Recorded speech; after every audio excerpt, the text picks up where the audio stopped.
Naim Murseli, i akuzuar në rastin e vrasjes së bashkëshortës së tij, Liridona Ademaj, është shtruar në Institutin e Psikiatrisë Forenzike.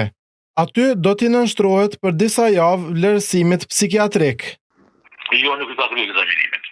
Edhe ka me qëndru një institut. Trupi gjykues, para gati 3 javëve, kishte aprovuar propozimin e avokatit të akuzuarit Naim Murseli që atij t'i bëhet ekzaminim mjekësor psikiatrik.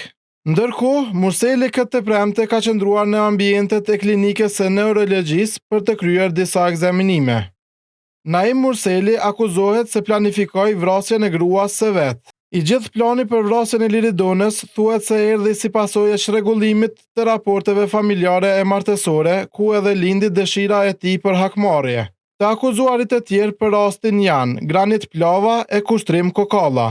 Tom Dodaj, në anën tjetër, është dënuar me 5 vite burgim dhe 5.000 euro gjob për shitjen e armës, me të cilën dyshohet se u krye vrasja e Liridonës. Shënjestër.net